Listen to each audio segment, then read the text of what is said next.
Hello. So, I actually already recorded this like 3 weeks ago or something like that, and I think I deleted them. I think I deleted this video and the next video that I'm gonna have to re-record because I think I deleted them without like uploading them first. So here we are, again, like 3 weeks later, continuing talking about the films that I watched in June for that movie challenge that I decided to do. Spoiler alert, because it's like mid-July now.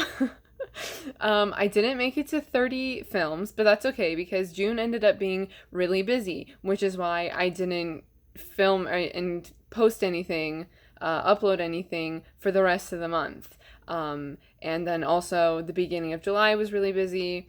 That was more so like just fun personal stuff. I was just basically spending a lot of time with my cousin. But like schoolwork got heavier in June, so that's what happened. Mostly other things too, but you don't really care. I'm assuming you don't really care. So, it's been a while since I've watched these movies, but I still would like to talk about them. I mean, I posted like spontaneously that I was going to do this, and I already started making videos talking about the movies that I had watched. So, yeah, here we are continuing. Sorry if I am inarticulate with the way that I am explaining the plot lines, because again, it's been a while. Thankfully, I do have like notes here, but this is mostly like my thoughts when I was watching them. If I remembered to write things down, which I mostly did, but there were a few movies that I was like really engrossed in or like just didn't really have that much to say, so I didn't end up writing a lot, but here we go. Here we go. So, films 7, 8, and 9 all kind of go together. They were under on the Criterion Channel, the Directed by Anna Biller collection. And so these are 3 films that are directed by Anna Biller. I think there's still one more that I have to watch, but I've already seen The Love Witch. I watched that when that was first released, and I remember really liking it and loving her style. And so I was really intrigued when I saw this on the Criterion Channel. Are considered short films. I should have written the like times, but I'm pretty sure the first one is just like 20 to 30 minutes, and then the other 2 were closer to like 45 minutes. Any information that I either need to clarify or just like common information about the films, I usually leave in the description. By common information, I just mean like the director, the year, the title, things like that. Information will be in the description. So her first film was called 3 Examples of Myself as Queen, which is from 1994. And so it's split up into 3 parts, each of them being an example of her as queen. Her being Anna Biller, who she like wrote it and acted in it and directed it and even worked on like the costumes and stuff, which are one of my favorite parts about her films. The costumes and the sets are just they're so good. They're so good. And I didn't really enjoy this film so much, but I really liked seeing the progression of her work and just seeing her really hone into her own skills and style, and just to be able to see that like growth and development. I really like that. And I'm glad that Criterion has this on their channel, and I'm actually really hoping for The Love Witch to come out on the Criterion channel because I would really like that. Any other sort of important information I'll put in the description, but I don't think this has an expiration date on the Criterion channel. You know, some collections go off and it says like expires July 31st or September 30th or something like that, and I don't think the Directed by Anna Biller collection has an expiration date. But I will, if it does, I will put it in the description or just like clarify like, yeah, it does. No, it does not have an expiration date. With 3 Examples of Myself as Queen, the first part was actually in French, and she's just like this queen. She's a queen. And she's just kind of bored with her life, and then this other like royal person comes over and she just complains to him. And then there's like a musical number after he leaves. Yeah. I don't want to go into too much detail, obviously, especially because this is a short film, so I'm pretty much giving you the entire plot. The first part, though, being in French, it was actually really simple French, and I don't know if she knows French or if she had somebody like translate it, but it does just seem like the sort of script that like if I was in high school and I was and I had a French class that was like, hey, write a script. This is like what I would come up with. Like, it was really easy to understand, considering I have 5 years of French under my belt. Pretty easy. But I do think that it would be good, like, if somebody was learning French, this would be a good short just to show them really quickly and see how much they can pick up. The second part is, oh yes, it's her as a bee. It's actually all in verse. It's in English. The second part and third parts are both in English, but the second part is in verse. The most memorable part about this is this, like, pink room. Basically, she's a queen bee and she's looking for, like, a new hive. And the new hive ends up being, like, this huge pink room for some reason. I mean, it's the room that they're, like, filming, and that's supposed to be, like, inside the hive. But it's just, like, all pink, and it's just fantastic. That's my description. It's pink and fantastic. And then again, part 3. Oh shoot, I wrote down the titles of each part. So part 1 was The Queen's Sad Life, part 2 is The Queen Bee, and part 3 is Queen Poinsettia. Poinsettia. Did I write that down correctly? Poinsettia? It's just an A at the end, right? Clearly I've never actually said that word out loud before. But it's a type of flower, and then it's like her and her friend Buttercup, which is like another kind of flower. They go to this party, which there's like this band playing at the party. This one has a very like 70s retro kind of vibe to it, and like style to the clothing. And the band that's playing at this like just house party, it's literally just these two guys just going back and forth yelling yes and no and yes and no. And I just thought it was really funny. This one was not in verse, but there was a lot of alliteration, which I thought was interesting. Like, I picked up on that really easily. I could tell, it was noticeable. I put why so much alliteration in the film, so I don't know if that is actually only referencing this part or the entire film, just saying. And alliteration, if you don't know or you forgot, is when you say a phrase and all the words start with the similar sound, sort of like that. Sort of similar sound, but like, you know, both starting with S's, even though that was just 2 words. Usually alliteration, for it to be more noticeable, you have more words than just 2. Anyway, this one had a really funny line in it that I wrote down. There was like this hero at the end of the film that's like supposed to be saving the Anna Biller's character from all these like guys who are for some reason just like super attracted to her and like run to her.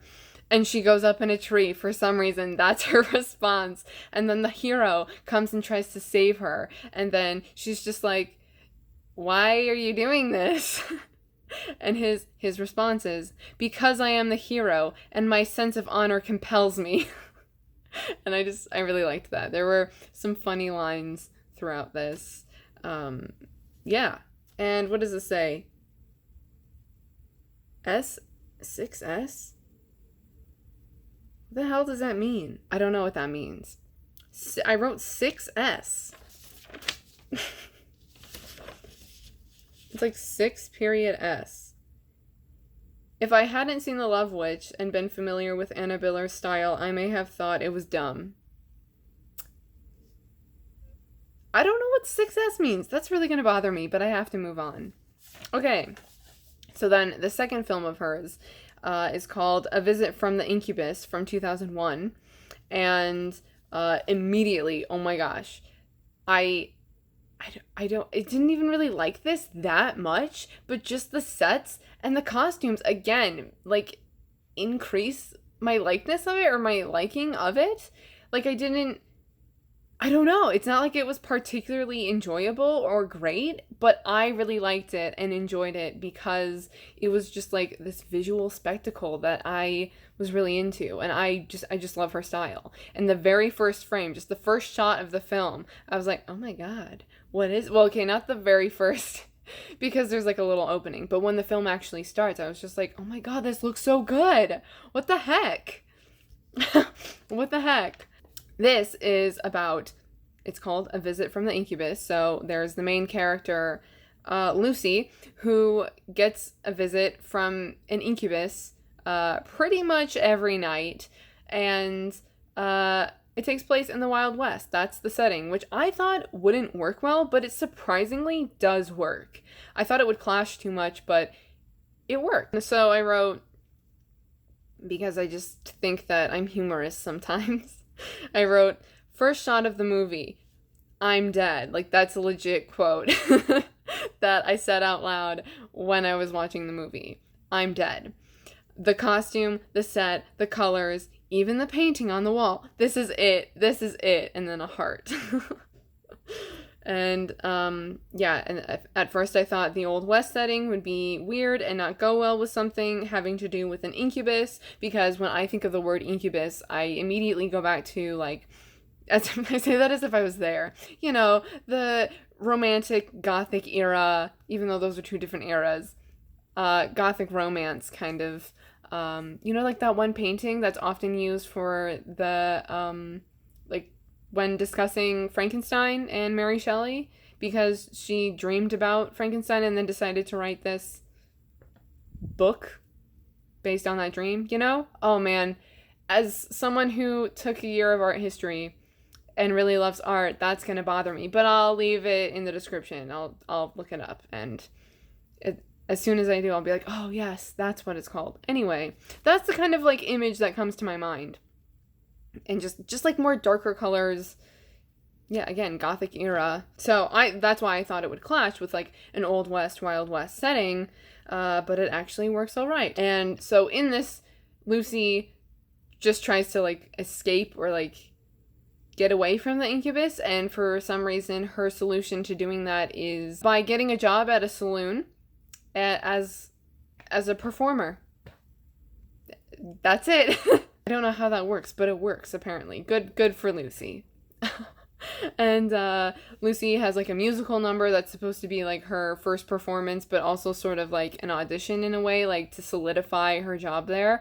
And it was so catchy. I don't know if it actually had, like, a title of the song, but it was so catchy. And then, like, later on that night, I was singing it just randomly walking around the house, and I was like, really? But yeah. It's kind of cheesy, but it, like, again, it, like, works. If you're familiar with Anna Biller's style, and just once you understand that that's the way it's supposed to be and you're just, like, okay with it, then it doesn't really bother you. But I think that a lot of people thought performances in, like, The Love Witch, because that's what most people are familiar with and that's what got the most attention from her works, or of her works, people thought that the performances were sort of flat, but I actually saw this, or, like, dead, like, wooden, phrases like that, and I saw this tweet from her that was, she was using, again, this is another thing that I'm gonna have to find and put in the description so that people will read it for themselves and can have the actual quote. She said something along the lines of, directing the film from the perspective of somebody, like, using older techniques of making film. And today it seems wooden because you're comparing it to, or, like, deadpan, because you're comparing it to other movies that are recent, you know? So I think, like, this is a film that you could think is dumb or cheesy or just not that great. But if you are familiar with Anna Biller's style and her influences, then you can really appreciate it more and see, I think it's really authentic and original, even though she's taking influences from a lot of different places and you can blatantly see them. Like, it still has originality to me, in my opinion, at least. Also, the Incubus had, like, a really high-pitched voice, like that actor. It was just really surprising because I don't know, I just kind of thought that his voice would be a lot lower than it was. And ultimately, this film was not what I expected. I thought it would be darker or more like The Love Witch, but it's good nonetheless. So then moving on to the third film, which is the 9th film that I watched in June. It was The Hypnotist, also from 2001, and this one was my favorite. Like, it didn't even have, like, a compelling plot, but I was so, like, engrossed, and I was like, oh my god, it looks like a movie from the 30s that was like recently rediscovered and like recently restored, and this is what you have. This is the newly restored film from the 30s. And then later in the month of June, I actually ended up watching a few other films from the 30s, and I was like, I'm so glad that I watched The Hypnotist and that I'm watching those films, because it just like solidified that thought of this looks like it's from the 30s, and just like was color graded really kind of over the top, but in a way that works. Like that's in a way that is a sort of trademark for color graded films from the past. Do you get what I'm saying? Yeah, so my first thought when I started this was, feels like an old B movie, sort of looks like an old movie, yet has a modern soap opera feel to it. Which that feel to it is probably because, similarly to The Love Witch, this was probably done using techniques from a different era, a different period of filmmaking. But The Hypnotist is about these three siblings, Beatrice, Charles, and Michael, maybe? I think his name's Michael. I'm just gonna go with Michael, but I don't have it written down. And their father dies, but in his will, in order for the three kids to inherit, well, I say kids, but they're like, they're adults. In order for them to inherit a great sum of money from their father, they have to all live in the same house with their mother, who is currently sick and possibly dying. And especially because it's been a while, the details are fuzzy, but I don't really understand what is wrong with her. But they all have to live in the house with their mom, who's sick, who's pretty much not in the film, but she does have a couple of scenes, and they just don't get along. So it kind of sucks because they have to live together in order to inherit the money. That's the only reason why they're all living in the same house anyway. I don't know if I already said this, but this was my favorite of the three films that I'm talking about in this video. Again, the plot wasn't even that compelling, but I was just like, the characters were interesting, the sets were great, the costumes were great. This was a lot more compared to the first two that I watched, A Visit from the Incubus and 3 Examples of Myself as Queen, which that one was much shorter. I mean, much shorter by like at least 20 minutes, I would say. But this one had a lot more sets, took place over multiple days, so they changed costumes often. And a set was sometimes only used for a 5-minute scene, if that. And so this one it had a lot more to the production of the film, and had a bit more of a cohesive, like a storyline that wasn't like wrapped up instantly. Like, it didn't seem like there was much plot to A Visit from the Incubus. There was just more that was done with what is going on in The Hypnotist, which also, they're all living in this house, but then like Charles, who I think is the oldest, but anyway, Charles and Beatrice really don't get along. They pretty much hate each other, and Charles hires this hypnotist to try to get Beatrice to act unfit, so that she will be like disinherited pretty much, and that Charles can get the money and just leave. I think the cast was really, I don't know any of the cast members, but I think they did really well. And again, it's sort of like over the top, and you can like, it seems like it's not from, it doesn't seem like it's a film from 2001, but it is. And I don't know, I just really liked this. It was so good. The costumes again, and like Beatrice, for some reason, like her dresses were always matching. I think maybe there was like a couple scenes that it didn't match, but her dresses always matched, for the most part matched, the room that she was in. So her bedroom is like this bright sunny yellow color, and then she's wearing like this robe and dress that's also a similar color, and just like the color schemes of everything. And there were like gorgeous paintings on the walls, and I think that's actually part of it. It's the colors and some of the paintings. The painting that's in Beatrice's room, it's like above her bed, reminded me of something that I saw last summer at the Detroit Institute of Arts, or the DIA, that ended up being my favorite painting that I saw that day when I went there, which I posted. I'll leave a link to a post that I made on Instagram about that, just like of the photo of of like the painting that I'm talking about, and then also write the title of the painting so that you can see what I'm talking about. But that ended up being my favorite, and I think it's really because of the colors, and it's just something that I'm very much attracted to when it comes to art. And the guy who plays Charles, his laugh was hilarious. It worked so well for the character, and they felt like full characters, even though it was just 46 minutes. I actually wrote down 46 minutes, and at one point 29 minutes into a 46-minute film, and we're finally seeing the mother, because they kept talking about the mother but we didn't see her. Ooh, I love the green dress Beatrice is wearing in the seduction scene. At least that's what I'm calling it right now. And that's like all. I really like the painting above the fireplace in the living room. I think I already said that, but those are all my notes, so I don't think I have much more to say. Plus, I should wrap this one up so that I can film the next one. It's also been a while since I've filmed anything, so whenever that happens, I feel like rusty and a little uncomfortable and like fidgety in front of the camera again.